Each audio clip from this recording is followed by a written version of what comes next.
Bien, seguimos con el estudio de Santiago, como estamos diciendo, en la parte ya 16, no está mal. Pensaba que iban a ser unos pocos domingos, pero ya llevo 16 domingos compartiendo, vamos a llevar 16 domingos compartiendo sobre Santiago, así que vamos a conocer bien la epístola. Cuando lo tengamos terminado, os pasaré el PDF, si Dios lo permite. Bueno, si quiere y lo permite, es una expresión.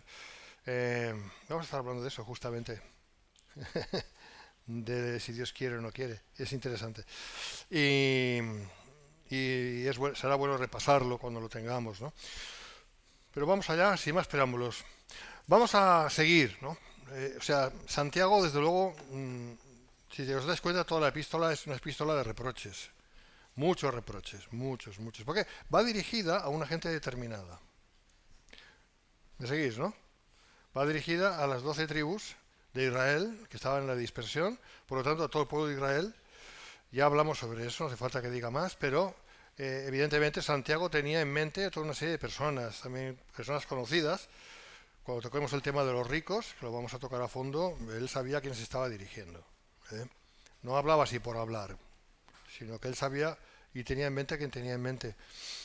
Entonces es una epístola llena de mucho reproche o de exhortación, si quieres. El reproche no es malo en sí mismo. El reprochar no es malo en sí mismo, siempre que sea correcto, que sea conforme a la verdad y que sea hecho con la máxima misericordia posible, es decir, con el máximo cariño, ¿no? Hay maneras de reprochar. Lo que está mal son las maneras. Hay maneras que son malas, que son bruscas, que son fuera de lugar, que están motivadas por la ira, que están motivadas por el enfado.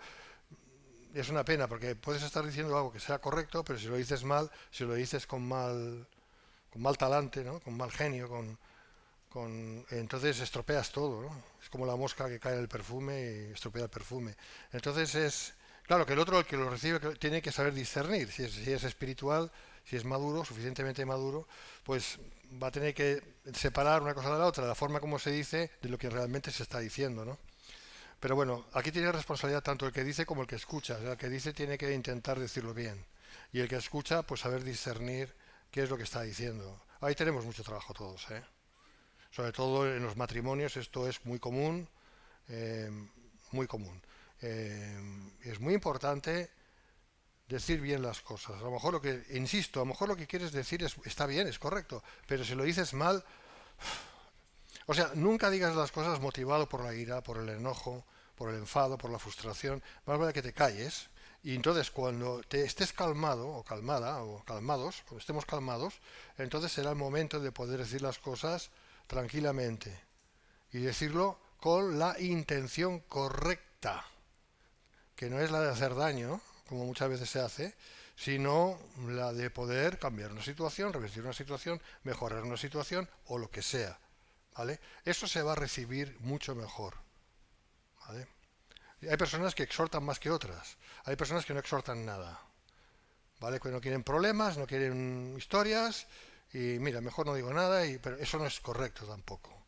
Hay personas que no paran de exhortar, que están exhortando eh, constantemente. Las mujeres tenéis una tendencia natural a hacer eso es verdad, es así. Con los maridos, quiero decir, ¿no? O sea, la tendencia es así, a ver, esto todo el mundo lo sabe, ¿vale? No hace falta que exhortando, exhortando, exhortando, es que no sé qué, corrigiendo, es que no sé qué, es que no, es que no, es que... Bueno, pues a ver, hay que tener un equilibrio. Si la persona, vamos a decir, la persona que siempre está exhortando, exhortando, a lo mejor se tendría que exhortar más a sí misma. Para entender bien qué es o cómo, qué está produciendo en la otra a la cual exhorta. No sé si me explico. A veces necesitamos recibir un poquito de nuestra propia medicina para saber cómo aplicar la medicina a los demás. ¿Me explico? No sé si me estoy explicando. No digo que no exhortes, pero tiene que ser en el momento justo, no motivado por ningún tipo de ira, de enfado, no motivado por una cuestión que no tiene nada que ver con la cuestión en sí, porque tú realmente si te analizas dices, no, yo realmente estoy dando exhortando y reprendiendo, pero en realidad es porque estoy enfadado con fulanito, ¿no? O con fulanita. No, no, ese momento no es el mejor momento para decir nada. Es mejor esperar el momento correcto, ¿no? En fin, todas estas cosas. Todo esto se llama sabiduría, ¿vale? Y es muy importante que nos la apliquemos.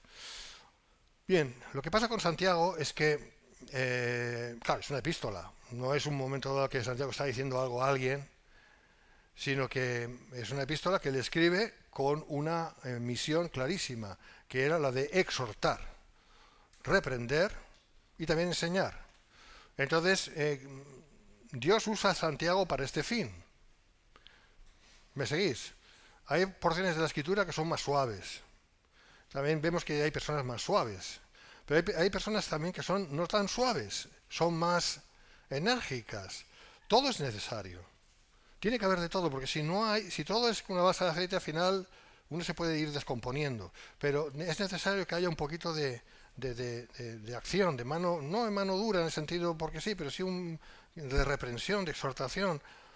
Tiene que haber un equilibrio, ¿vale? Porque el ser humano es así. El ser humano, recordemos que es un ser caído y por lo tanto necesita mucha exhortación, mucha reprensión, también mucho ánimo, porque es un ser caído. Y necesitamos mucho ánimo, necesitamos mucho cariño también.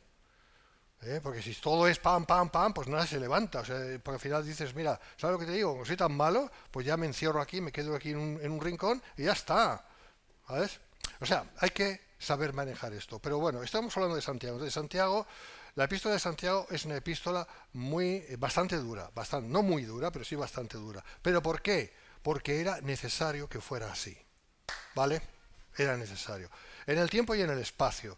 En el tiempo, en aquel tiempo, y a quién iba dirigida, a aquellas 12 tribus de Israel, que él sabía muy bien a qué se estaba refiriendo, y a quién se estaba refiriendo, y a quién se estaba dirigiendo. Y ellos, los receptores de la epístola en primera instancia, también lo sabían. Y era necesario. Claro, quiere decir con esto que si ahora nosotros vamos así, out of the blue, ¿no? De la nada, ¿no? Y vemos esta epístola y empezamos a ver, almas adúlteras. ¡Ostras! Pues dice, ¿cómo? Yo no soy un alma adúltera, por perdón, ¿vale? O cuando dice, prácticamente casi dice sinvergüenzas en algún lugar, o sea, pone realmente a la gente, o sea, si tú lo escuchas, claro, tú no te lo puedes tomar eso de una manera directa y personal, tú tienes que aprender a discernir qué es lo que quiere decir esto, a quién va dirigido y en qué manera eso puede ser útil para ti. Porque todo es útil, pero en la medida que tenga que ser. Por tanto, y dicho de paso, nunca agarremos la escritura para lanzarla contra otro, que eso se ha hecho tantas veces, ¿no? Y desde los púlpitos diciendo algo así como lo que dice aquí, ¿no? ¡Oh, almas adúlteras! Diciéndolo como dirigiéndose directamente a los oyentes que están ahí. Eso no está bien. ¿Me estás entendiendo? Porque, ¿y si no hay ningún alma adúltera ahí? Y tú estás acusando a los demás, a estos que están oyendo, de ser almas adúlteras. Por lo tanto, es mucho mejor decir, Santiago está, lo que yo estoy haciendo, dirigiéndose a unas personas y les está diciendo esto. ¿De qué manera nosotros nos podemos aprovechar del mensaje? Bueno, pues esa es la cuestión. ¿De qué manera puede ser útil para nosotros? Pero teniendo en cuenta que Santiago no tenía en mente a ninguno de nosotros cuando escribió esto. Mayormente tenía en mente a aquella gente a la cual estaba escribiendo. Esta es la diferencia entre las epístolas universales y las epístolas que van dirigidas a personas o entidades concretas o personas concretas. ¿Veis la diferencia? Todo es palabra de Dios, absolutamente, pero hay que saber discernir. ¿Me seguís? Veremos más de esto. Esto es muy importante.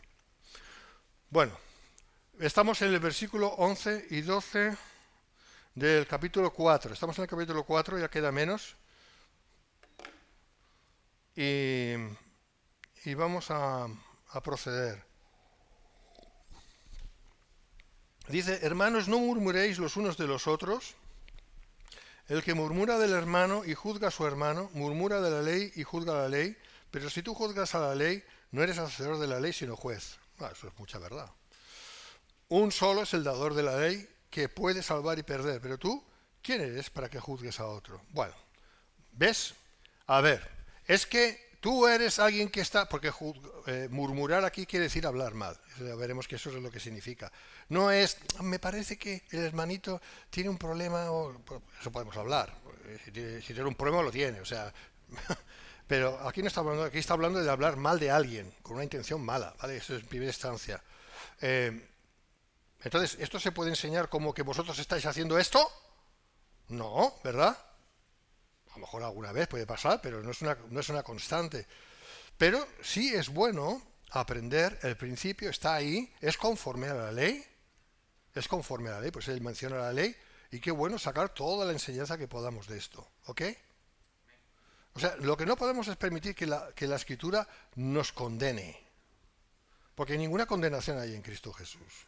La escritura está para ayudarnos a vivir una vida agradable a Cristo, no para condenarnos. ¿Me estás entendiendo? De la misma manera nosotros no podemos condenar a nadie, no debemos, ¿vale? Ni tampoco a nosotros mismos. O sea, Dios lo que quiere es levantarnos, no hundirnos. Si Dios nos ha escogido como hijos, tú como padre tú como padre de tus hijos, ¿qué quieres? ¿Hundirles? No, lo que quieres es ayudarles y levantarles, ¿no? Bueno, pues esto es. Entonces, de eso se trata, ¿vale? Bueno, vamos a ir viendo esto. Por eso digo, esto se refiere a calumniar o difamar, ¿vale? Calumniar o difamar. Murmurar, aquí el sentido del griego es calumniar o difamar. Y esto es importante por esto otro también. Santiago no prohíbe la confrontación de quienes están en pecado u obran mal, lo cual se manda en otros pasajes bíblicos. Es decir, que claro que hay que confrontar una situación cuando es menester, ¿vale? Vamos a poner un ejemplo. Imaginemos que en esta iglesia hay un miembro de la iglesia, vamos a llamarle miembro, que resulta que se le ha pillado con el carrito del helado, ¿vale? Lo que sea. No necesariamente pecado sexual. Se le ha pillado robando, o se ha descubierto de que está sisando, o que está haciendo un pecado, ¿vale? Entonces, que perjudica a otros. Porque siempre es así, perjudica a otros. Entonces, ¿qué hacemos? ¿Lo dejamos estar? ¿Eh? Decimos, bueno, con que no está perjudicando demasiado a la iglesia, pues no pasa nada. Hacemos la vista gorda. Eso de la vista gorda no lo entiendo. O sea, la vista ciega sí, pero la vista gorda... pero bueno, ¿me entiendes, no? Una gorda aquí, no sé. No sé, no entiendo. Pero bueno, tú me entiendes, ¿no? ¿Deberíamos hacer eso? ¿El pastor de la iglesia debería hacer eso? ¿Los ancianos? ¿La gente madura de la iglesia debería hacer eso? ¿Dejarlo pasar? ¡No! ¡No! ¿Qué habría que hacer? No sé.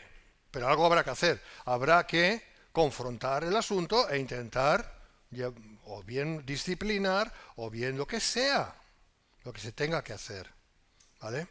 ¿Sí o no? O sea, lo que no podemos es consentir el pecado. El pecado tiene que ser expuesto. Sobre todo cuando uno peca contra otro. Cuando uno peca contra sí mismo es otra historia. ¿Vale? Un pecado contra uno mismo es tu responsabilidad con Dios. Tú verás lo que haces. Aconsejamiento, lo que haga falta, pero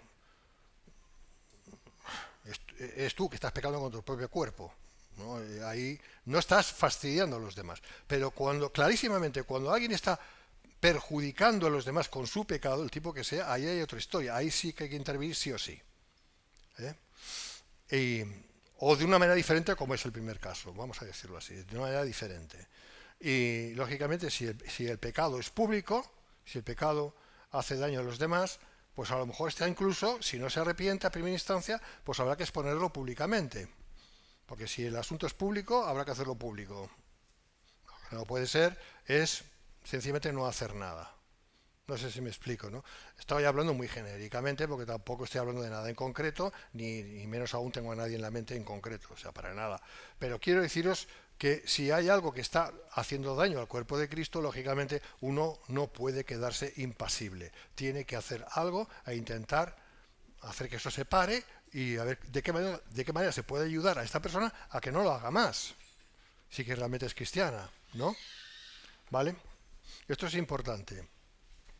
Esto viene al hilo de lo que estamos diciendo. Santiago no prohíbe la confrontación de quienes están en pecado u obran mal. Esto no es murmurar, no sería murmurar. Ay, es que el hermano está haciendo esto, haciendo lo otro. No, esto estaría mal. Lo que tendría que ser es, a ver, vamos a reunirnos. Realmente si esto es un problema de la iglesia, mira, esto es lo que está pasando, al nivel que tenga que ser, ¿verdad?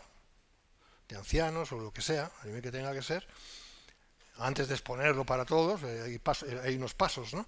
Y ver, a ver, ¿qué hacemos con esto? ¿Cómo podemos, ¿vale? Esto, por supuesto que se ha de hacer. Bien, esto no es murmurar, esto no sería murmurar. ¿Veis la diferencia? ¿Vale? No estoy hilando fino, ¿eh? No busquéis aquí una definición ahora mismo concreta de todo como se tiene que hacer, porque no es el propósito. Lo que estoy intentando es explicar la diferencia entre lo que es obrar bien u obrar mal. Obrar bien, cuando veis un pecado, cuando veis algo, es tratarlo correctamente, a ver consecuentemente cómo se puede. Esto es lo correcto, por eso dice la confrontación. Hay cosas que se tienen que confrontar. ¿Me entendéis? Se tiene que confrontar, no hay más remedio. No, a nadie le gusta eso, pero no hay más remedio que hacerlo. Otra cosa es lo que estamos aquí viendo, que es hablar mal de la persona, difamarla, calumniarla, murmurar contra ella, o hacerlo de manera indebida. ¿Vale? Así no se arregla nada. ¿Ok? Vale. Por eso, más bien condena las acusaciones con ligereza, negligentes, derogatorias y maledicientes en contra de otros. Es decir, aquí Santiago está hablando de cómo tratamos a los demás. Hay una regla de oro aquí. ¿Cómo debemos de tratar a los demás? Como nos gustaría que nos trataran a nosotros. O sea, es muy sencillo. No es complicado. No se necesita sacarse un doctorado y 40 másters en teología para saber cómo proceder. Es cómo me gustaría que me trataran. Pues así tengo que hacerlo. ¿Vale? No hace falta que dé más explicaciones.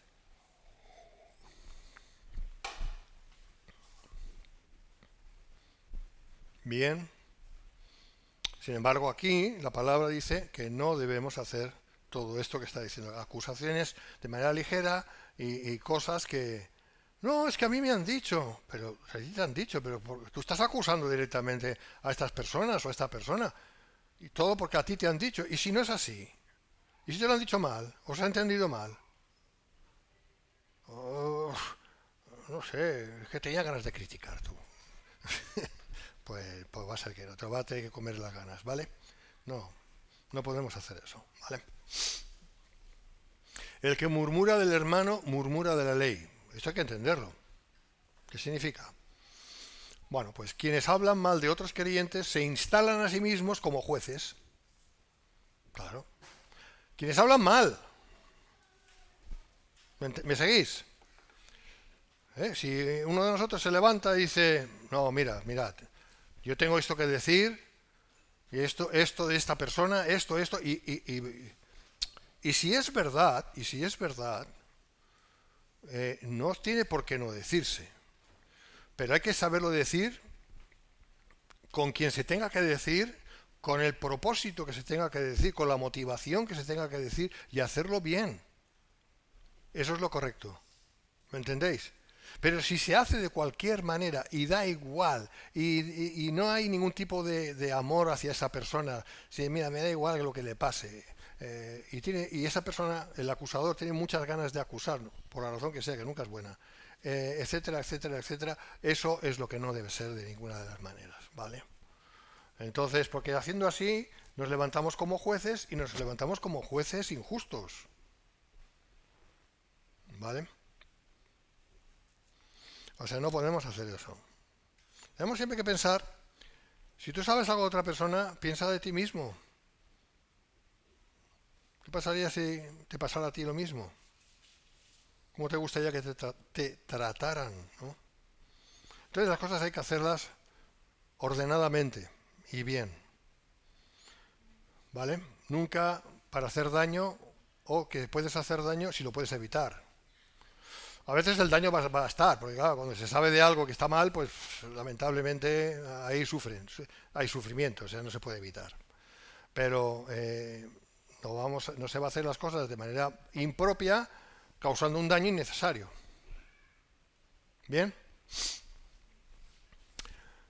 Y ahí está, ¿no? Santiago está comparando esto con el tema de la ley. Los que se ponen como acusadores de otros, acusadores, claro, esto es grave, ser acusador es grave, si no es correcto. Entonces se están poniendo como fiscales, o como jueces, como quieras llamarle. Están atribuyéndose el derecho de juzgar, absolver o condenar a la otra persona. Esto no es bueno. Esto no es bueno. ¿Eh? Y sobre todo si lo hacen de manera calumniadora, no te digo nada ya. Juzga la ley. Al rehusar someterse a la ley, los calumniadores se ponen por encima de ella como sus jueces. ¿Qué es un calumniador? Alguien que hace calumnia. ¿Qué es calumnia? Es hablar algo que no es verdad de otra persona. Es levantar un falso testimonio. ¿Vale? Entonces la pregunta sería, bueno, Miguel, pero qué hago si sé algo, pero claro, tampoco tengo la certeza al 100%, pero eso es grave, el asunto es grave. Entonces, ¿qué hago? ¿Me callo? No te puedes callar. Si tú sabes algo o crees saber algo, pues tendrás que buscar a otras personas. En una iglesia, pues hay una autoridad y decir, mira, esto es lo que ha llegado a mis oídos o lo que me parece entender que ha pasado, y lo pones en conocimiento de la autoridad competente, que se dice, ¿no? Como se decía, ¿no? Bueno, en este caso es así. O sea, los ancianos, el pastor, los ancianos, somos la autoridad competente en la iglesia, en una congregación, y somos los primeros que tenemos que escuchar las cosas de manera que se pueda proceder a hacer algún tipo de justicia, ¿no? Porque esto no es una democracia, ya que cada uno hace lo que da la gana, porque entonces ya, pues para eso, pues es del PSOE y ya está, ¿no? O sea, no, ahí tampoco podrías. O sea, entonces, no. Y es ir a la persona competente, pues llámese el anciano, o quien sea, y decirle, mira, esto es lo que sé que está pasando. Esto y esto y esto. Y no sé qué hacer con esto. Y el que escucha dice, vale, no te preocupes, yo ya lo he escuchado, yo investigaré y veré a ver, o lo que sea, lo que tenga que hacer. Esta sería, en primera instancia, la manera de hacer las cosas. ¿Cuál sería la manera incorrecta? Pues que esa persona que cree que sabe algo, en vez de hacerlo bien, lo hace mal. Y empieza a decirlo de cualquier manera. Mira, me he enterado esto, y esto, y esto, y esto, y esto. Y resulta que al final acaba calumniando, porque resulta que no era nada de eso. Vamos a decir. ¿Eh? Entonces, ¿qué es lo que Santiago nos quiere decir? Que tenemos que tener mucho temor de Dios a la hora de tratar temas delicados. Temas que tienen que ver con terceras personas. Tenemos que tener mucho temor de Dios. ¿Vale? Y siempre pensando, es que yo no me puedo poner a juzgar a los demás porque es que a mí me puede pasar lo mismo. O ya me pasó esto, o ya hice esto, o fui muy tentado en esto mismo, o lo que sea. O sea, humildad. ¿Vale? También, por otro lado, tampoco podemos dejar las cosas, sobre todo si, otra vez como dije, si afectan a terceros. Con mayor razón hay que intentar resolverlas. ¿Vale? Pero ante todo, el motivo es el amor hacia las personas y ver de qué manera se pueden arreglar las cosas de la mejor manera. Aunque siempre va a haber, normalmente si es grave el asunto, va a haber sufrimiento y hay cosas que van a ser inevitables. Bueno, prosiguiendo con la cuestión de la ley, dice el versículo 12, uno solo es el dador de la ley que puede salvar y perder. Pero tú, ¿quién eres para que juzgues a otro? Claro, cuando habla de juzgar, está hablando de condenar, ¿vale? O sea, en el griego original, aquí la palabra es condenar. ¿Quién eres tú para condenar a otro? Entonces esto no se puede hacer. Tú, porque claro, ¿qué sería juzgar en el sentido correcto? Pues 2 y 2 son 4, ¿vale? O sea, que tú estás viendo una situación, que la estás entendiendo, la has entendido bien, una situación, algo que está pasando que está mal, lo estás viendo, lo ves, lo has escuchado, lo has visto, eres testigo de eso, o lo que sea, te has enterado bien. ¿Y qué haces con esto? Oh, la Biblia dice no juzgues. Hombre, no es que vaya a juzgar, pero si yo veo cosas que están mal, no es que juzgue yo, es que solamente veo lo que se está haciendo. O sea, eso que está pasando es evidente. ¿Me entiendes? Como lo vaya a tratar ya es el asunto que ya estaba hablando, pero Lo que no puedes decir, no he visto nada, no sé nada, porque la Biblia dice no juzguéis. No, la Biblia dice no condenéis. ¿Vale? Pero juzgar algo que es evidente no es condenar, es sencillamente reconocer algo que está pasando. Y el Señor nos dice acerca de eso cuando dice que conoceríamos a los falsos profetas por sus frutos, ¿verdad? El árbol se conoce por el fruto. Y un fruto se ve, ¿no? ¿Sí? El árbol lo ves, ¿no? Bueno, imagínate que no seas ciego, pero ves un árbol, vale. Y si tiene fruto, ves el fruto. Y si tiene fruto, ves si es bueno o si es malo, ¿no? ¿De qué te está hablando el Señor? ¿Qué está hablando el Señor? De cosas que son absolutamente tangibles, visibles. ¿Bien? Susceptibles de ser analizadas. ¿Me entiendes? Eso no es decir, uy, es un mal árbol, un mal fruto, uy, lo he condenado. No has condenado a nadie, estás diciendo lo que estás viendo. Ahora, ¿cómo tratar eso? Si afecta a terceros. Esto ya es un segundo capítulo, ya he dicho un poquito sobre ello. Pero lo que no puedes decir es, no he visto nada, no sé nada, soy tonto. No eres tonto, no hay nadie tonto, ¿vale? No eres tonto y sí has visto, y si has visto, lo has visto, y si has visto, reconócelo, lo has visto, ¿qué vas a hacer con ello? Ay, no, que dice no juzgar, no, tú no tienes que condenar a nadie, tú lo que tienes que hacer es ver cómo eso se puede arreglar porque eso está afectando o puede afectar a terceras personas. ¿Me entiendes? Incluso puede afectar a la misma persona y a lo mejor lo que tendrás que hacer es acercarte a ese mal árbol, pues, siguiendo el símil, y decirle, oye, no seas malo, ¿vale? Tienes que ser bueno. Bueno, eso es otro asunto, lo mismo, si es un mal árbol no hay nada que hacer, ¿eh? Pero a lo mejor sí esta persona necesita un consejo, ¿vale? O a lo mejor tú dices, no, es que yo no le puedo dar ese consejo, no soy la persona apropiada. Muy bien, pues entonces ves a una persona apropiada, le dices lo que está pasando, ¿vale? Sí, conteniendo toda la prudencia y de manera, con la intención de que esa persona pueda ser ayudada, pueda recibir el consejo. O sea, lo que se tenga que hacer, ¿vale? Ya me entendéis. ¿Ok?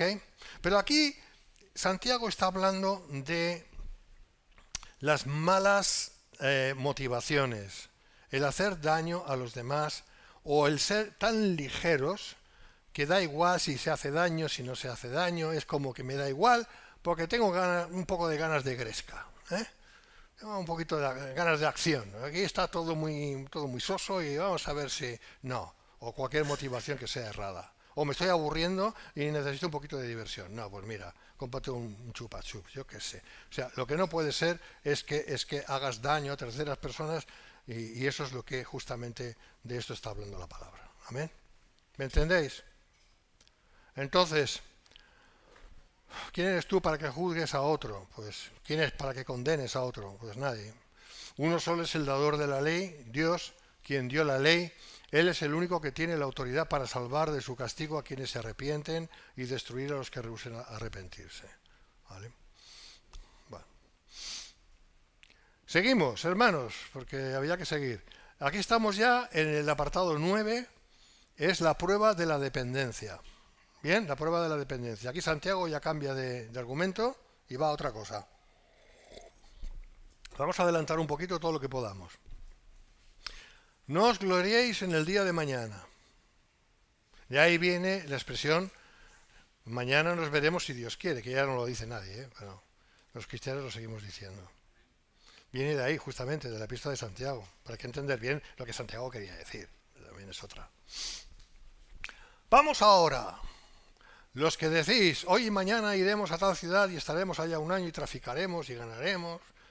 Fíjate lo que está hablando, ¿no? Está hablando de interés personal, ¿no?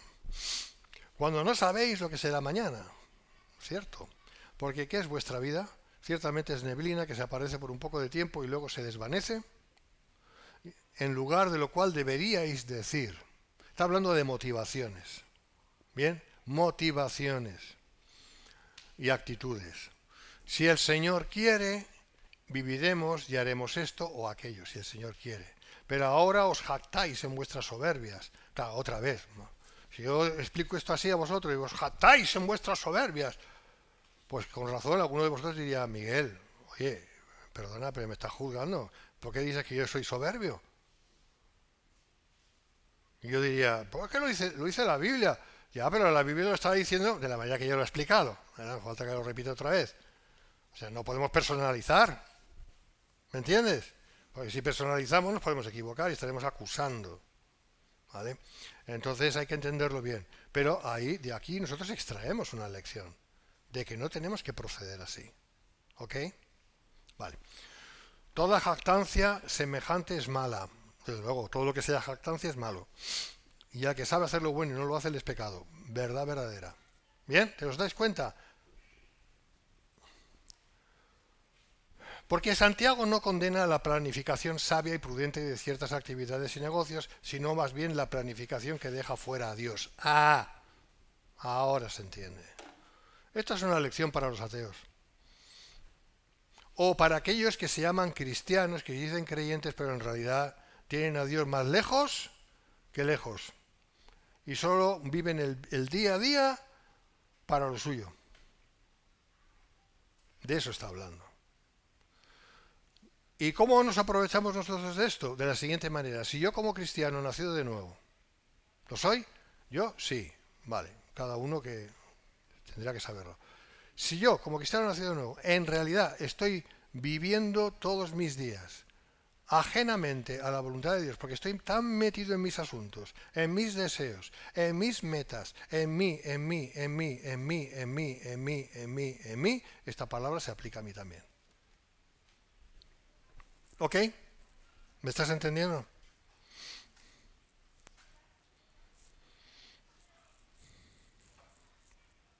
Porque yo lo que estoy teniendo en mente entonces es, yo voy a traficar, yo voy a ir, yo voy a vender, yo voy a hacer, yo voy a estudiar, yo voy aquí, yo voy allá, yo voy allá, y yo. Entonces, ¿ves? Esto es un ataque contra el egocentrismo. Todos los seres humanos, incluidos los cristianos, tenemos tendencias egocéntricas. Nadie se libra. Pero esa es nuestra lucha, hermanos. No proceder de manera egocéntrica. ¿Y cómo llegar a tener esa sabiduría de hasta qué punto tengo que pensar en lo que tengo que hacer y hasta qué punto tengo que dejarlo en las manos de Dios? ¿O hasta qué punto? Pues eso es la enseñanza de la vida cristiana. Pues ahí vas a tener tú que saberlo tú de parte de Dios. Pero también te voy a decir una cosa. Cuando uno está demasiado pendiente de lo suyo y parece que no haya otra cosa en la vida sino eso, por ahí vamos mal. Y puede ser algo bueno, ¿eh? No tiene por qué ser algo necesariamente ilegítimo, puede ser perfectamente legítimo, no digo legal, legítimo. Pero si solo es eso, ahí hay un problema. Y eso es egocentrismo. Estás demasiado centrado en ti mismo en esa cuestión. Y puedes decir, no, pero es que la preocupación es hacia un familiar o hacia otra persona. Es igual. Porque eres tú quien estás preocupado hacia eso. Si la cuestión es lo de menos. El problema es ¿cómo diré? El estar tan metido. Ese es el problema. Porque cuando estás tan metido en algo, en lo que sea, estás diciendo, Dios, ¿qué Dios? ¿Dios? ¿Qué Dios? Yo estoy ahí metido en esto, este es el problema. ¿Solo ves eso? Mal.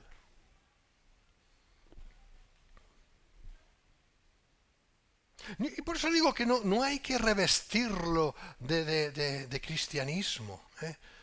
Diciendo, no, pero es que mi preocupación es una preocupación, pero es por... Iba a decir una cosa que no la quiero decir. Es por fulanito. No quiero decir, me hundo. Eh,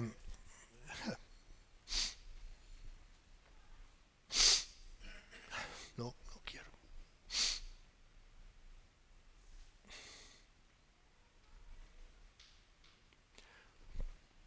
Pero si toda la atención se va hacia eso, el asunto no es el sujeto, El asunto es la acción en la que estás metido. Y si estás metido en algo, aunque sea algo muy puro, pero estás metido ahí y toda tu preocupación es esa y no hay nada más, eso es egocéntrico. Porque estás dejando al lado a Dios. Esa es la realidad. Estás dejando al lado a Dios. ¿Cuál es la respuesta? Esto es un gran problema que tengo. Pero Dios es más grande. Esa es la respuesta. Dios es más grande. Piel de gallina, macho. Dios es más grande. Punto. Se acabó. Ahí.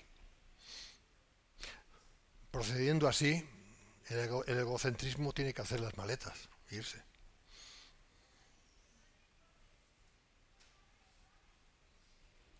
¿Por qué Dios permite a veces situaciones que son así? Pues justamente para que combatamos el egocentrismo. El egocentrismo es todo lo contrario a la fe. El egocentrismo es yo puedo, yo debo, yo. Eso no es fe, eso es fa. Fe es Dios, todo lo sabe, todo lo puede. Y es amor. ¿Está?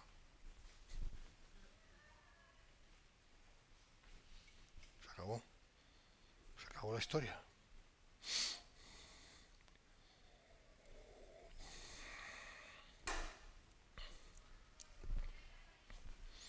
Por lo tanto,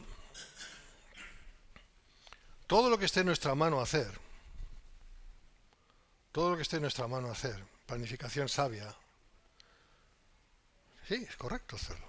Claro que hay que hacerlo. Si no lo hacemos, seríamos negligentes, sería lo opuesto a lo que estoy diciendo. Pero una vez está todo hecho, tenemos que aprender a descansar en Dios. Amén. Esa es la lección. No es tanto que Santiago está diciendo, no, tenéis que decir todos, a ver, 1, 2 y 3, si Dios quiere, como los loros, ¿no? Si Dios quiere. Si es así lo que has entendido, no has entendido nada. Es realmente si Dios quiere. Es realmente que se haga su voluntad, no la nuestra.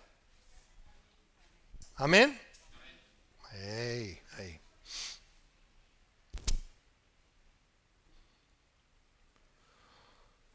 Pero él sigue con ese ejemplo, porque es un ejemplo sencillo para que podamos entender esta verdad. No sabéis lo que será mañana. Santiago expone la necedad presuntuosa, sí, de los ateos prácticos que condenó en el versículo 13, aquellos que ignoran por completo lo que les tiene deparado el destino. Dios es el único que conoce el futuro. ¿Vale? Si Dios conoce el futuro, si Dios conoce el futuro, es más que eso. Si Dios ha designado todo, si el destino está en sus manos, el destino nadie lo conoce. Falso. El destino es obra de Dios. Si todo está en las manos de Dios, ¿qué problema hay? Realmente.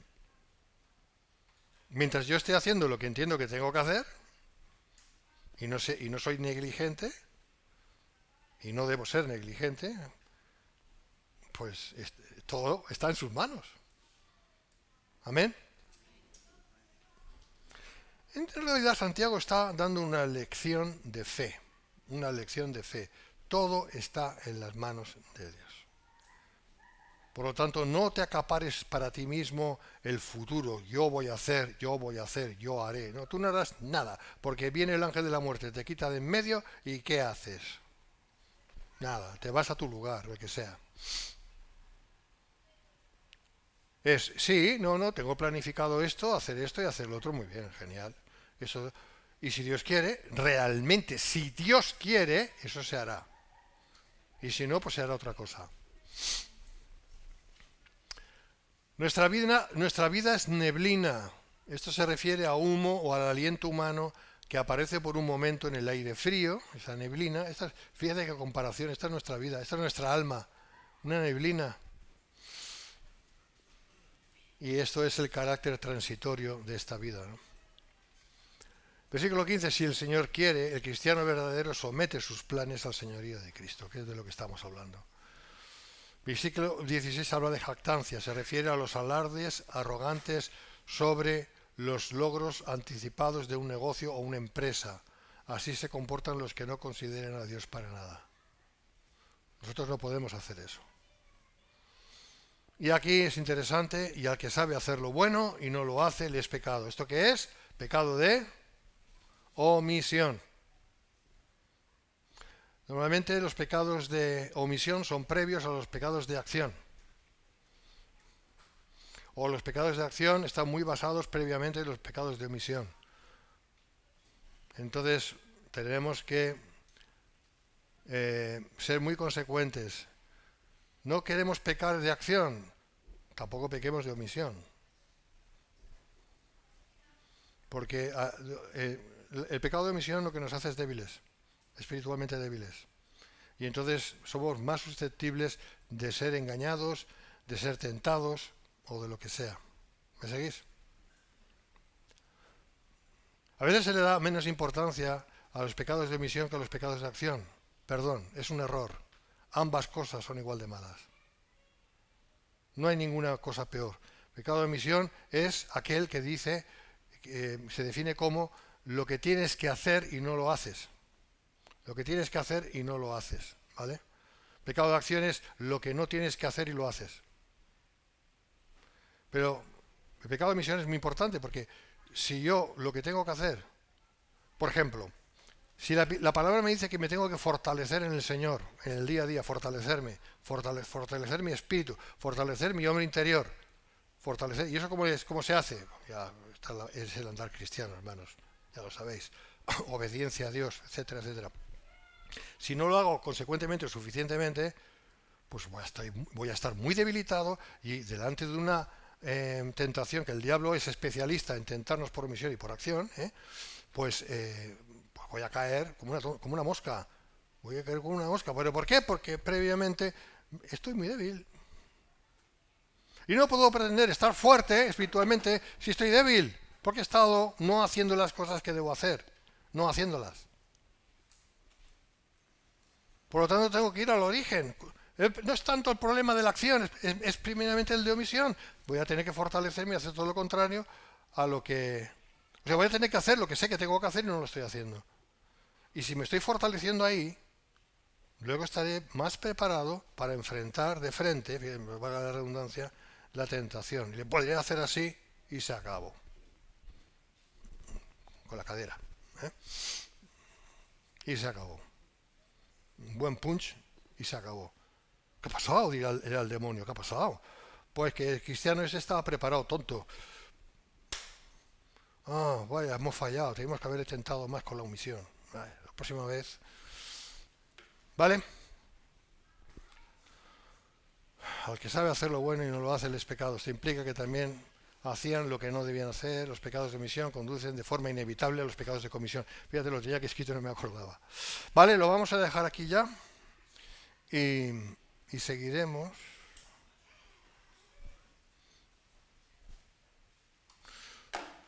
Seguiremos ya en el capítulo 5. Vamos acercándonos, solo quedan 20 capítulos más de Santiago, hermanos. Muy bien. Vamos a ponernos de pie y vamos ahora.